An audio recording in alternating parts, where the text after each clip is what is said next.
to the success stories, the web series covering the successful stories of the community, organized by Empower India Foundation. Empower India Foundation is a non-profit organization engaged in various activities contributing to the upliftment of the downtrodden and marginalized communities in our country. At Empower India Foundation, we provide conceptual, intellectual, and motivational support to communities to play a proactive role in getting empowered by their own efforts. India 2047 is one of our flagship projects, launched on August the 15th, 2016. Since the launch of India 2047, Empower India Foundation has carried out intensive community outreach programs across the country, motivating NGOs, voluntary organizations, business communities, philanthropic people, etc., to associate and undertake the various initiatives outlined in our project document. Well, the web series of success stories is an effort to introduce various such organizations working in community empowerment activities. Today, we will meet Brother Muhammad Ramiz, the General Secretary of Rehab India Foundation. Welcome, Brother Muhammad Ramiz. Thank you for having me. Okay. Brother Ramiz, to start with, can you tell us about the starting point of your organization? Like, how was it triggered and who were the pioneers? Okay, Rehab India Foundation was founded in 2008. It's headquartered in Delhi. Like any other non-profit NGOs, Rehab also started with a flair that to serve a community. I think the whole concept was evolved when our founder chairman, E. Abubakar Sahab, traveled through Assam for some of his meetings. So during that time, he saw a village which was actually misplaced or displaced because of the Bodo militancy during that time. The people were living in a very pathetic condition. I think before even he go back to his house, he and his fellow friends sat together and thought that we have to do something for the community who are struggling to meet their daily need. So that's how it started. And obviously, since it was in Assam, the first project was also executed in Assam by constructing small affordable houses in Bogaigaon district, Hajipara Panchayat actually. So that's the place the Rehab India Foundation's first project started.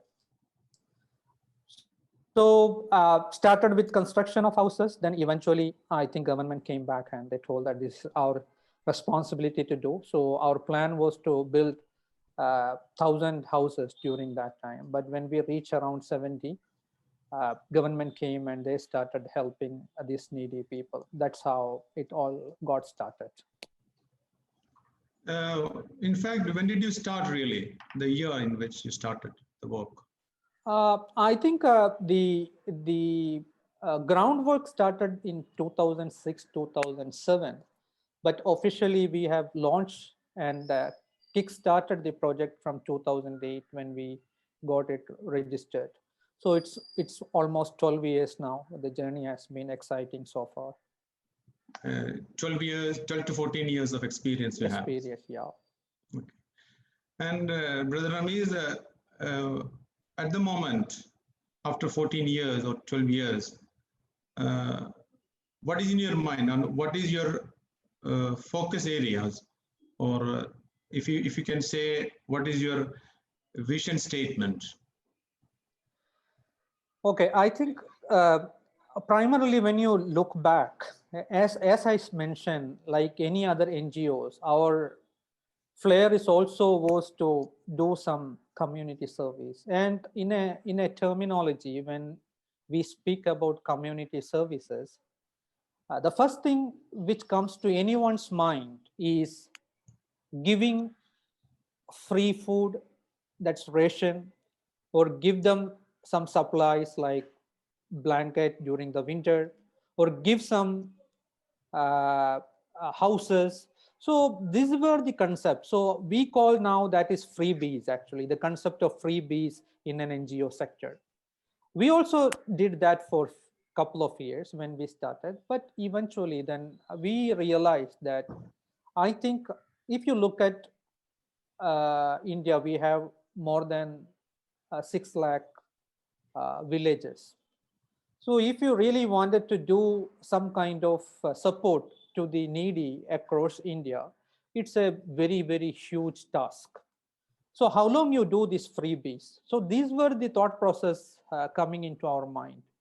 And we sat together and decided that we should change gears and shift our entire focus and the vision mission statement. That is the time we realized that we should work on a concept on 3 thematic areas. One is education, second health, and third one economic development. When you take these 3 holistically, it is a holistic total empowerment of a village or a small hamlet. That is the time we named that entire concept called Village Development Program, VDP. So there was no torch bearers for us to show the path, but we thought, okay, this is what we are going to do. So we can bring the expert from different parts of India and try to make a model that will work on our key objective of village development program. So the vision mission statement, if you really look at Rehab now, is the holistic development of an entire backward poor village. I just put it in a layman's language. That is the actual mission statement of our village development program. Very good. So in fact, in that case, do you have any geographical focus area where you're working on? That's a very good question. As I told, every time when we do things, it's a learning curve for us. Every quarter in a year is a new learning. So we try to realign some of our implementation plans. Though our mission vision statement remains stable, but our entire implementation strategies change year on year, because we look at the model which is workable, which is measurable. In that perspective, we keep on changing our implementation strategies.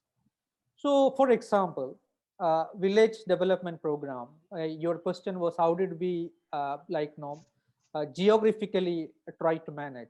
Since our board of trustees were from different states of India, everyone suggested some places from their known area or known circle. So we first went to Murshidabad, then we went to Assam, we went to Andhra Pradesh during that time. We also touched a little bit in Tamil Nadu. We also went to Karnataka. We also did it in Rajasthan. So when I say we went all these places, we were adopting villages in these places based on some recommendation. We go and do a small feasibility. Okay, is this required here? Then we start to execute. But last 4 years, after our learning, we thought that the best implementation model is a cluster concept. This cluster concept has came through some of the experts from the social service area, like Tata Institute of Social Science, Dan Academy. All these people, we sat together and tried to discuss with them to see what is the best implementation strategy. So the cluster concept got evolved. It is nothing but we go to a state, then we go to a district, then we go down third level to a block. In a block, we go and select villages from the nearby, and we create a small cluster. So our village development program is called the Cluster Strategic Initiative now, so that the advantages are there. If we are working nearby villages from a cluster, the advantage of shared resource model, what we get, because the cost can be optimized, because NGO is running on a proper donation from the well-wishers and donors, and they always wanted the administration cost to be small, Reduced. and they want the maximum amount to go into the Beneficiaries. to the beneficiaries during that time. So what happened? We designed that program. Then I think it started working well, because from a resource standpoint, as I told, and also demand generation with the government agencies. Like, if we have few schools in the same thing, it is easy to approach the government agencies and demand generation. If there is no proper teachers, it will be powerful to talk to them, saying that, hey, we have few schools in this location, so please help us, so that we need quality teachers. Same like PHCs, primary healthcare. Many of the primary healthcare in the remote villages, in the blocks, are non-functional. So these areas we go and do demand generation, so that they started acting. They will bring nurses, doctors. They will send ASHA workers to our villages. So the concept is clustered, and we are primarily now in Bihar. In Bihar, we are in Katihar, Purnia, and Araria. These were the three backward districts. If you look at from a aspirational district empowerment program from Niti Aayog's perspective, also these are in the top 20 priorities. So our strategic adoption process is also meeting with the government and UN initiatives now, which is very nice. Apart from Bihar, which are the other states you're in? We are more in West Bengal, Murshidabad area. We have around 10 villages adopted in that area. And then we are in, after that, we are in Assam. We have 4 villages. Then in Andhra, we also have 5 to 6 villages. But of late, we have been focusing more in Bihar because, as I said, if you are working from it is easy to manage from a program management perspective, like the offices, the staffing, and the concept, the understanding of the requirement. This is taking us to on a large level in especially Bihar state. Brother Ramesh, for the viewers' understanding of better understanding of Rehab's work, if you can explain us what exactly is going on in a cluster or a VDP program, what exactly it is, what are the amenities you are providing to the community, and what is the period of working? I mean, when you start, it is an endless process, or is there a time frame for the project? Okay, our village development program is designed for 5 years. As I said, it's a holistic program that has three thematic areas. One, education, second, health, and third, economic development program. So how we run this program is, once we know that there is a village qualifying for the village development program after the feasibility studies, the first thing what we go with in the first year is education. We focus on primary education because we believe that we cannot shoot all the birds at the same time. So we focus on only primary education, age group of up to 10. and the academic group from first to fifth. So what we do is when we adopt a village, we go to the village, talk to the village monk and the people, the leaders of the village.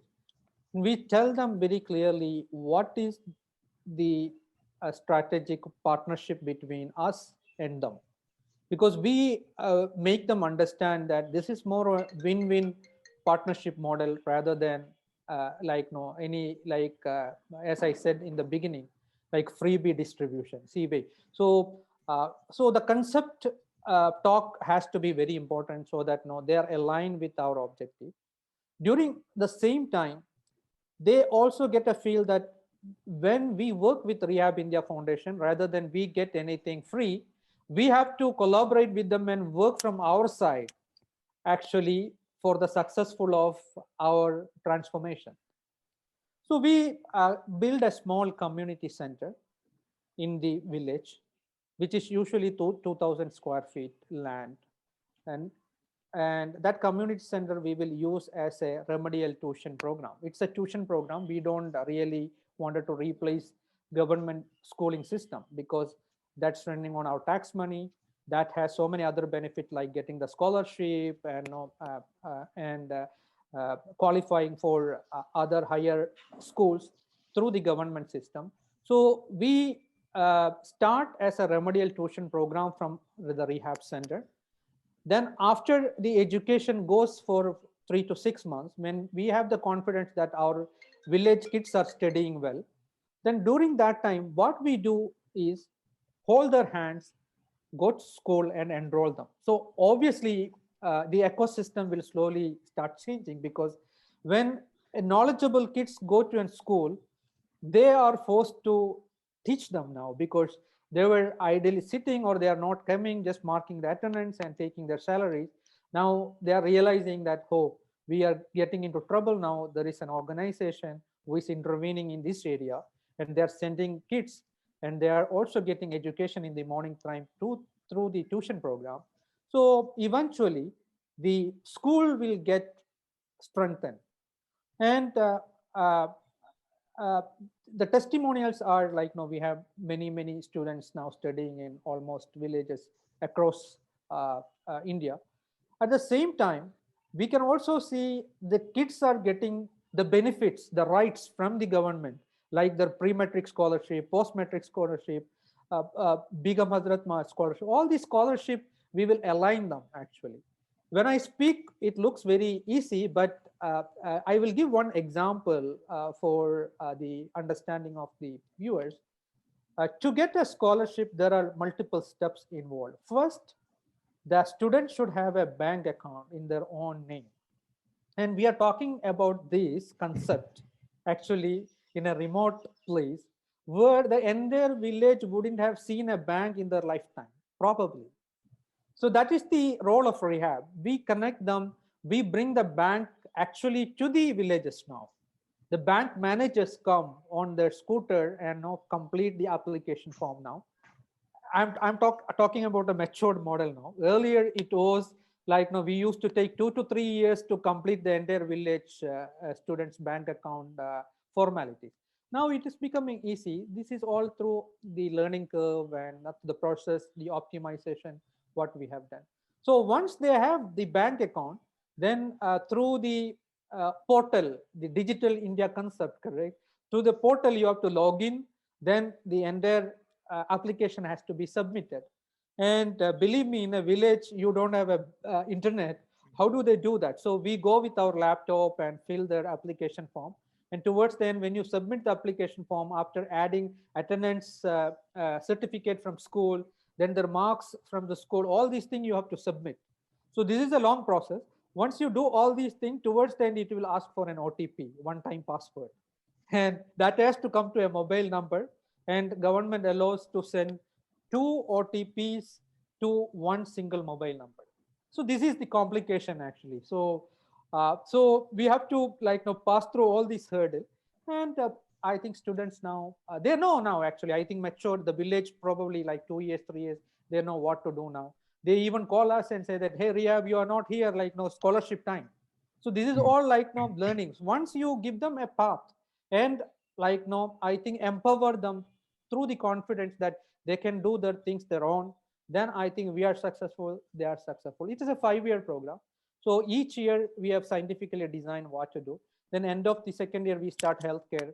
Second year we start economic development, connecting with the livelihood mission of the states, so that the women folks in the self-help group also start getting the benefit.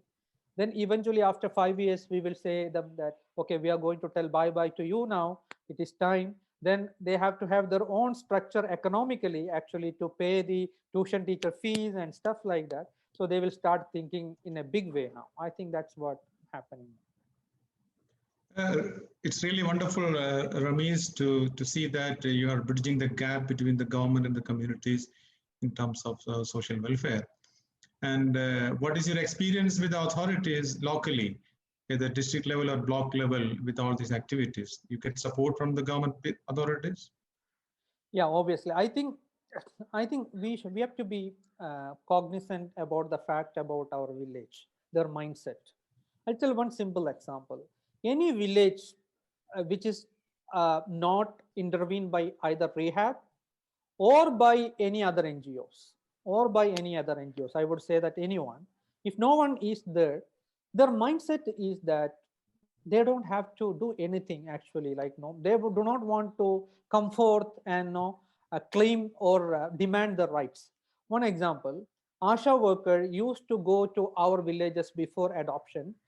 They used to be like no chased out from the villages, saying that hey, you are talking about contraception, family planning, which is not uh, uh, uh, Used not to us. our yeah not for us. Please don't talk all those things. So they go running back. So once rehab go into these kind of areas, the villagers, we will educate them, we will do the groundwork for them actually. Like no, we will educate them. Then then Asha worker goes and talk like no the menstrual hygiene, family planning concept, the importance of immunization. Then they accept that. I think government always need uh, support from the villages back also. So village were not at all supporting. Now village will support. At the same time, uh, is the all the governmental agencies are doing their work? No, not in the village. As I told, if you go to the education side, you will see resistance, especially from the school teachers. They said, oh, headache has started. Now these have come. Kids are coming. They are monitoring attendance. They're also coming and checking our register books. So this is becoming a headache. So they will also show some resistance. But eventually they will also realize that, no, okay, it is our duty to do that.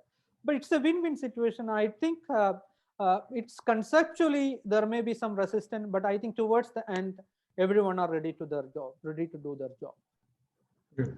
Ramesh, one another thing, how do you manage your cost, or I would say the manpower? Because I heard you have a wonderful strategy of adopting MSW program and getting the volunteers out of that. How do you manage that, and how successful it is? Good question. I think, as I told, like no, we started working without uh, a torchbearer in front of us what to do, but our vision mission was very clear. So during that time, whenever we go to a village, I think we started facing the challenges. One, understanding their culture. Second, language. Third, uh, to change their mindset, you require people who really understand their culture. So you cannot always body shop others from outside and try to implement the strategy. That is the time we realized that we should have some indigenous program to build capacity among the people from the nearby villages, so that we will get strong resources who understand the entire culture, the concept what rehab is trying to implement. So we designed a program called Master of Social Work, MSW. It's a program, normal program, tying up with IGNO. It's a correspondence Master of Social Work program. We selected the graduates from the nearby village areas. Many of the village you don't even see 10th grades, so it's another challenge. But at least from the nearby semi-urban areas, you select the people. Then we started giving them scholarship, and it's a residential program where once they qualify for that, we give them scholarship every month. They have to stay with us, the rehab villagers, and in the daytime they have to come or go with the project managers and work real time basis. At the same time, in the evening they will come back and study, and they also have orientation courses and different subjects at the weekends. So what happened was it gave a lot of strength in our resource management pool or the entire project management pool. The people are there from the villages, they all understand the languages. And now, by the immense grace of Almighty, we have a few members who are our project managers. When I say project managers, they are from the, can manage at least 8 to 10 villages, a cluster, and they can earn 25 to 30,000, like no, in par with any other NGOs.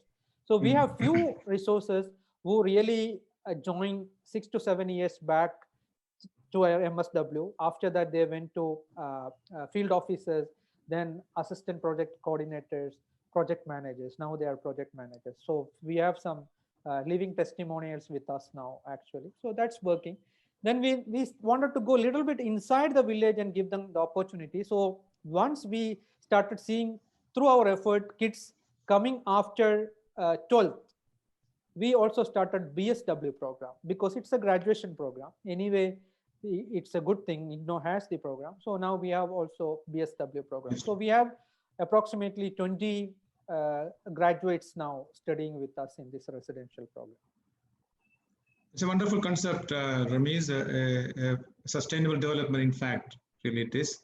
So they can manage their own activities, they can find their own people from among themselves.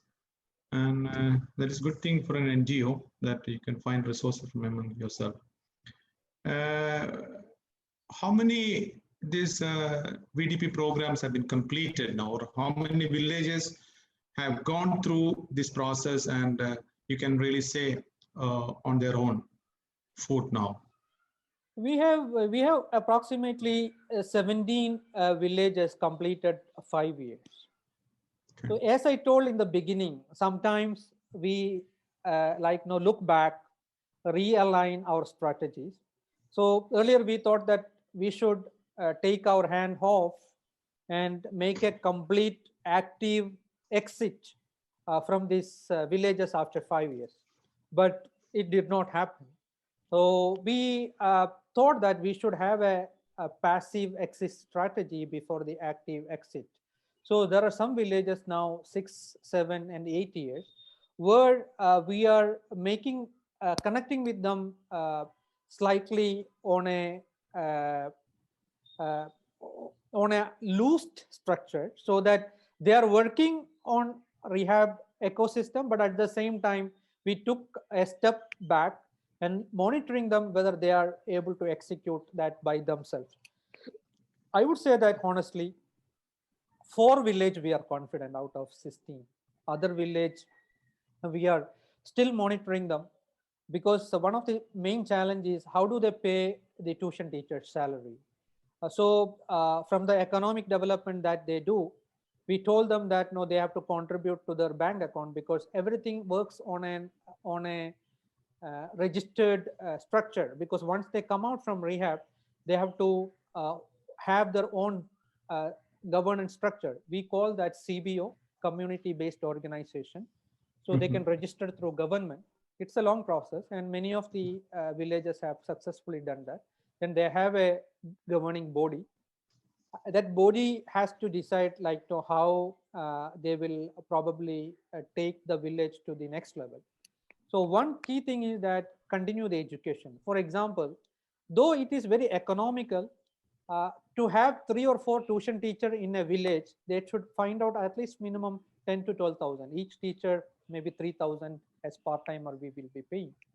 So if there are 100 students, if each student pay 50 rupees fee, rehab doesn't take fees, But we told them that when we exit, you have to make your own money. So like, no, they started contributing 50 rupees for an example. Then if they have that 50 rupees, giving 100 students are there, means 5,000 has already come in. So tuition teacher salary, they have already taken care. The rest from the economic development program, they were probably asking actually to contribute from the profit they make from their cultivation, farming, or from the business that they are running, or from the animal rearing that they are doing, to contribute 10% of the amount. So we have not completely come to that kind of an environment, but that is the objective. We will reach there, but I think it will take time. It's a slow process. Yeah, it's a slow process. Slow process. Then, honestly speaking, how do you assess the impact that your work has given or contributed to the daily life of those people in those villages? Did you conduct any impact assessment survey like that? Yes, of course, actually. What we have done is the way we do feasibility studies, we also took some consultancy advices on the impact assessment to evaluate the progress. Obviously, our sponsors consider that as a value of investment. Actually, no, they want the returns, ROI they are expecting actually. So it's important for us to show them back some of our progresses. So we did the we met some consultant and we used some consultancy and started designing some templates. Then we also hired a full-time research associate with a lot of impact assessment experience into rehab. So last 2.5 years, we have been doing our impact assessment. It has so many templates based thing like surveys, then interviews and stuff like that. So, Brother Ramiz, it is good to hear all these very fantastic details and novel ideas that you brought in to the social arena. Going forward, in your future plans, what are the major challenges you are seeing? I think from a scale perspective, I think as I told, India, we have more than 6.5 lakhs villages. So how do we try to address this poverty issue? So I think that would be the challenge. Now, from a old mortar and pestle concept, how do we really bring some new digital concept into the villages? That's what now we have been last 1 year. We have been strategically thinking, how do we do this? So from a scaling perspective, if you go into the same model as cluster, then add a lot of resources to manage this, how much you can scale? So the future vision, what we are trying to do is, we have to go and use technology from a large perspective and try to address this and scale this on a non-linear proportion. Because linearly, if you grow, I don't think we will reach anywhere, because after 12 years, we are almost near 100 village. How do we take this to 1,000? It's very highly impossible actually if you go in this way. So we have designed a virtual VDP concept now. From last 1.5 years, we have been brainstorming, we have been looking at the models, we have been piloting few.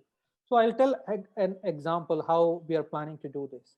Digitally take education, health, and economic development to a next level. That's the only way we can disrupt this village development program. And we have been talking to the expert, and we have already started bringing in expert already. I'll tell 2-3 examples. From an education perspective, it is very, very important that I'm talking about pre-COVID itself. We started our digital education program actually. Before itself, we started that. because there were a couple of reasons to do that. One, getting a qualified teacher in the villages were getting challenged, because though we have 200 plus teachers, how do we produce, as and when we grow, how do we produce these many teachers? And these teachers, as I told, the highest qualified person from the village, they are not a qualified teacher. I'm talking about somebody who completed 10th, 12th or graduation, and we are training them to teach. Are they teaching in the right way? We don't know actually, because we did not have any other mechanism to do this. So what we did was, we were last 2 years we have been thinking how to build content, so that we can do some recorded session in the classroom, so that every kids can touch. The Khan Academy or Byju's app, all these things have evolved based on the same concept. So what we have looked at it, how do we do that actually, which they should understand? We cannot take the modern technologies into the village. So it's a great challenge.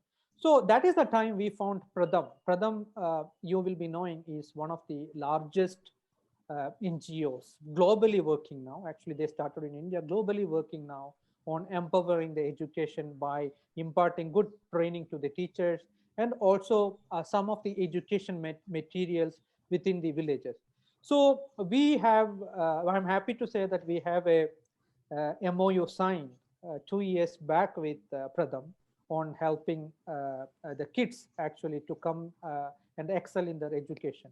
So our field officers and tuition teachers have undergone this training. During that time, Pradham also introduced us a mobile app which has content that can be catered to the students of Bihar in their own language. So we started using that. Getting the gadget in the villages is challenging. When we did the survey, there is only 18% of the people are having smartphones to play either YouTube or get into internet and get a Zoom connection or anything.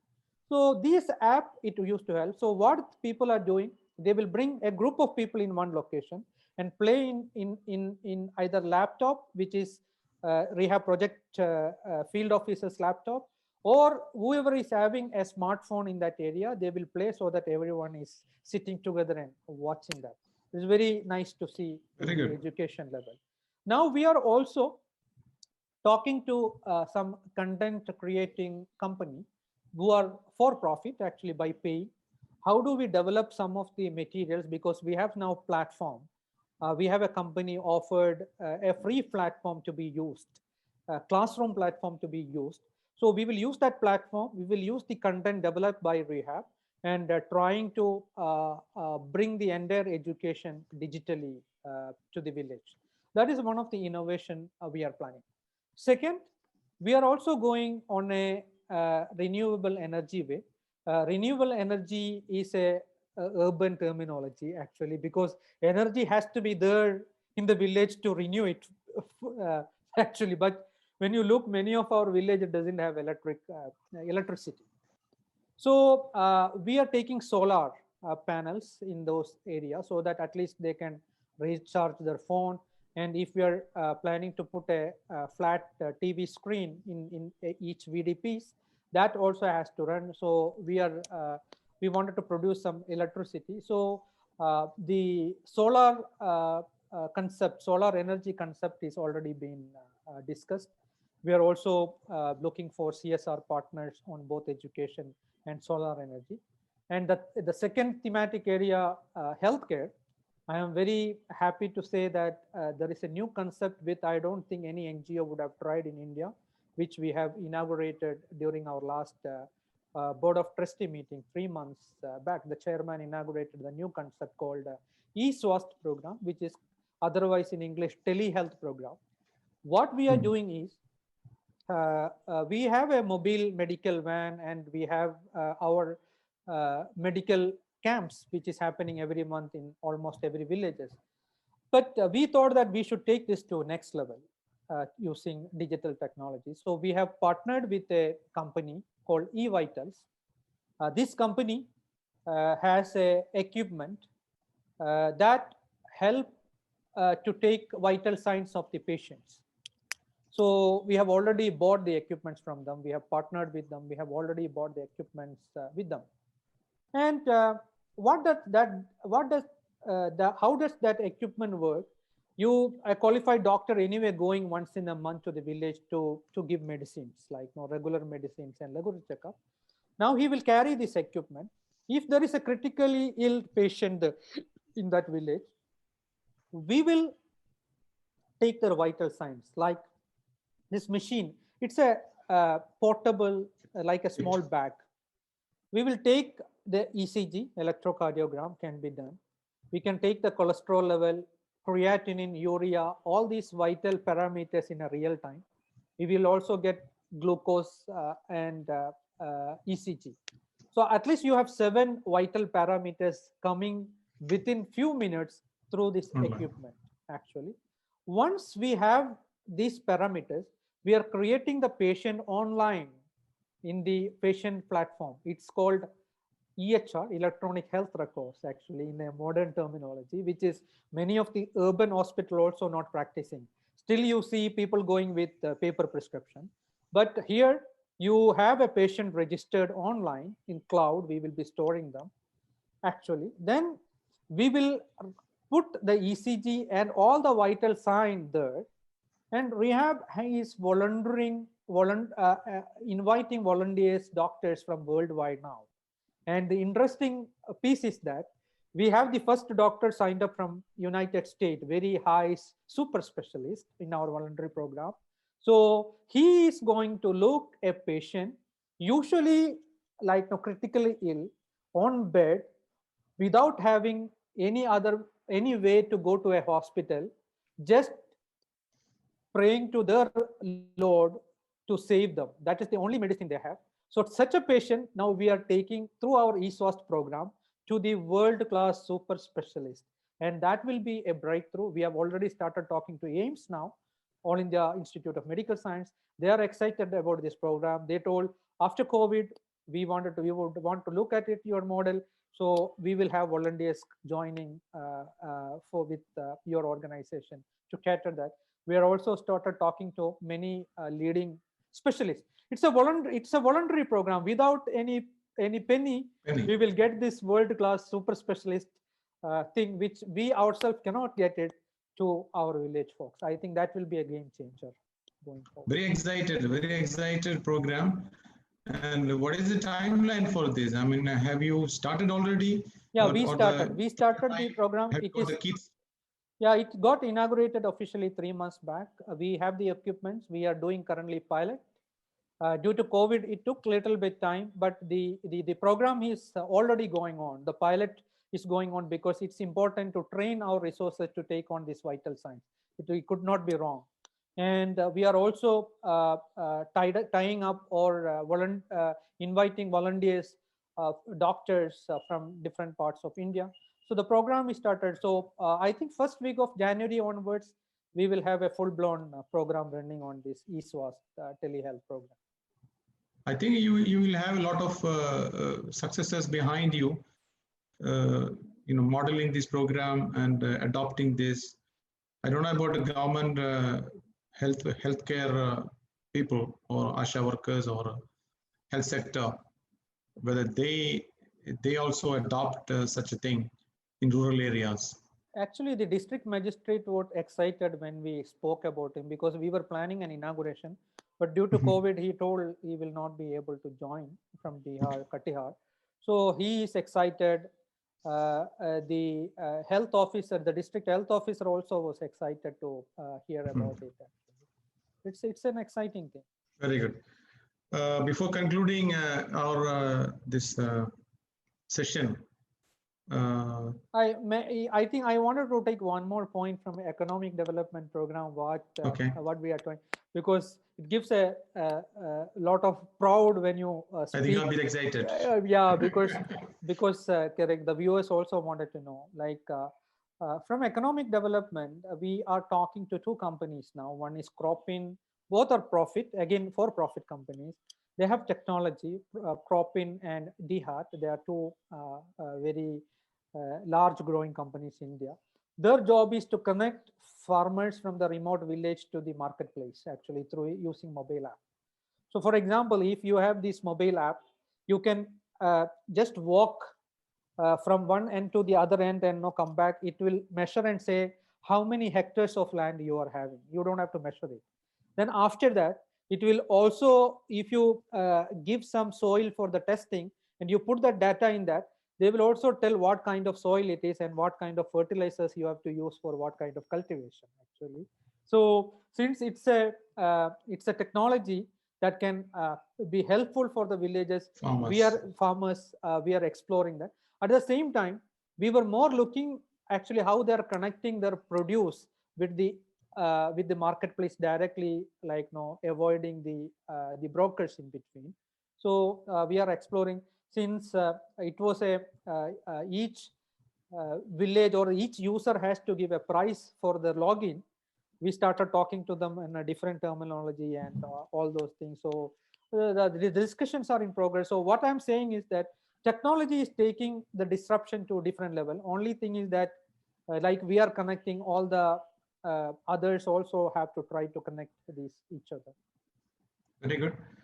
Really interesting, Ramesh. As you said, India as an underdeveloped or developing country, so-called, having 6.5 lakhs, more than 6.5 lakhs of villages, mostly underdeveloped. And in such situations, NGOs like Rehab and many others are working. But sharing the technology or sharing the strategy, your experience with similar NGOs would be worth. Do you have any program, or do you have you ever associated or make some collaboration with other NGOs in scaling your activities, or do you have any plan to collaborate with any other NGOs to scale the program? It's an excellent question. I think one of the other strategy we are adopting is collaborating with like-minded NGOs. What we are doing is, I think a good amount of leadership time is now spent on advocating other NGOs on our success stories. Based on the geography, they may have to customize a little bit, but I think 80% of the program can be adopted easily because we have a standard operating procedure documented. Testimonials are there. We have tools available with us. So what we are talking to them, and we are giving them a free exposure program. They can come to our village, stay there with the village people and try to understand.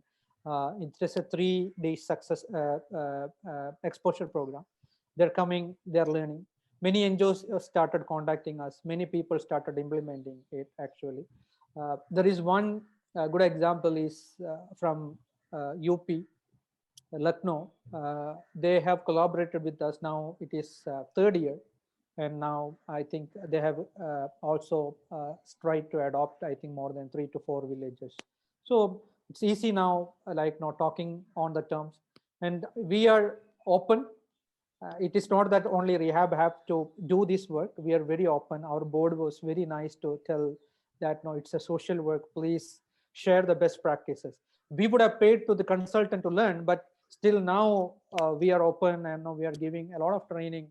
And our leadership is spending a lot of time actually training other NGOs. So we are open for that. Even some people, we have built our own survey tools, actually mobile application.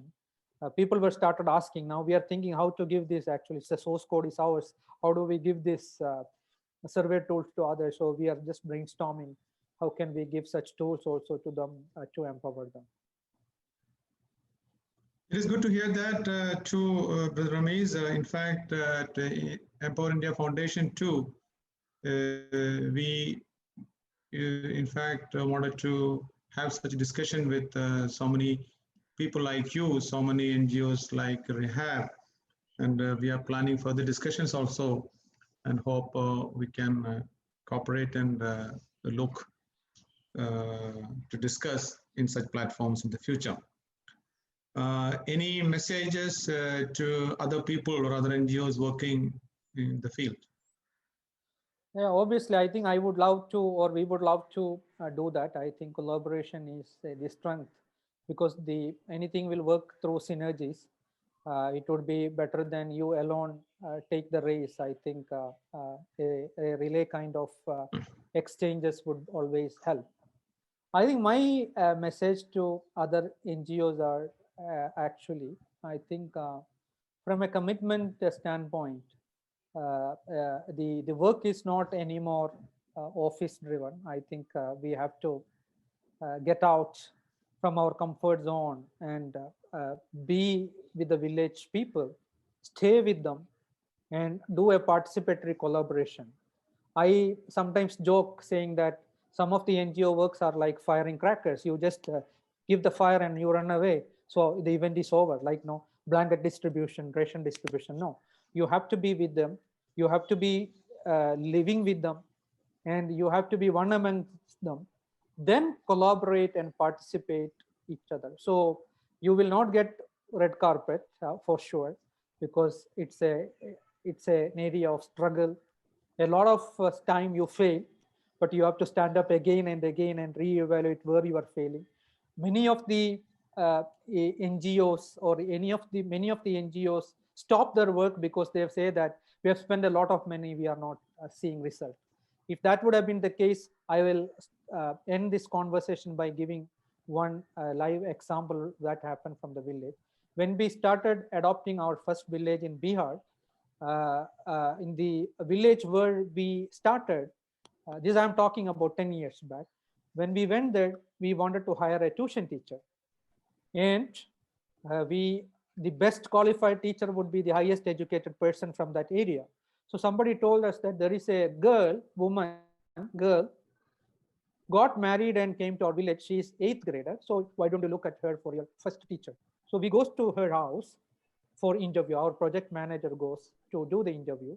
Then husband comes out from the house, small hut, not house, from hut.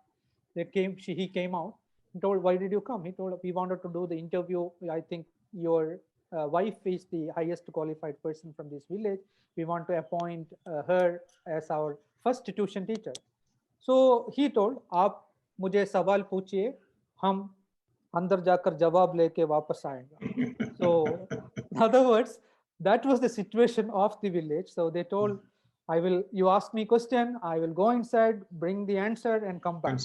Now, these are the women actually driving the entire initiative. They are our community mobilizer. They are the one who are going to the bank and building the entire network of bank accounting. They are the self-help group leaders after 10 years. If we would have dropped the plan at 10 years back, we wouldn't have been rehab the way we are now, actually. That's my message. So don't drop the ball. There is a solution for everything. You stand up and work towards that. You stand up, work towards. So we have to work 2-3 years in that first village to get the basic principle in line with our objective, actually. Correct. So that's a paradigm shift, in fact, that you have brought into the minds of those people. Yes. Very good, wonderful, Ramesh. Before closing, a little bit of, if you like to share any of your, personal story or your teams, a little bit about yourself and your teams or your predecessors.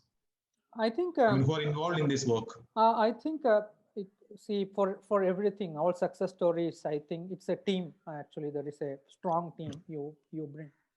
So I myself come from IT background, business background. We had many of our board members with different backgrounds. I think it was the collective thought process taking us to different levels. Actually, each year we sit, we brainstorm, we discuss new strategies. So that is the evolution of the program. And from a team perspective, we always wanted to do a mix. We have hired people from top very high premium institute social service like Delhi Universities of Social Science and like. At the same time, I also told you in my conversation, we also have person who is coming from the village and completing MSW. So we wanted to make this mix. People doesn't know a word of English. People who only speak English, they both sit together and adopt a strategy. So it comes like a mixed fruit juice, actually, like everything together comes out So it's a very tasteful drink, I would say. So that's how the entire teamwork is working. And I think there is not a way to describe. I think it's a multiple way in multiple location and multiple strategies that's taking us to next level. Thank you very much, Brother Ramiz. Wonderful conversation with you. Yes, that was Muhammad Ramiz from Rehab India Foundation, the NGO working in the empowerment activities of the community in various parts of India, different states, coming with different strategies like you have heard, those VDP programs, clusters, MSW students integrated, online education modules, telehealthcare, and so many new strategies building up. And really thankful, Brother Ramiz, having time shared with us all this information. Hope our audience will enjoy and take lead from this to develop further in the community empowerment activities. Thank you very much. Assalamu alaikum. My salam, my pleasure. Thank you for having me. Thank you so much.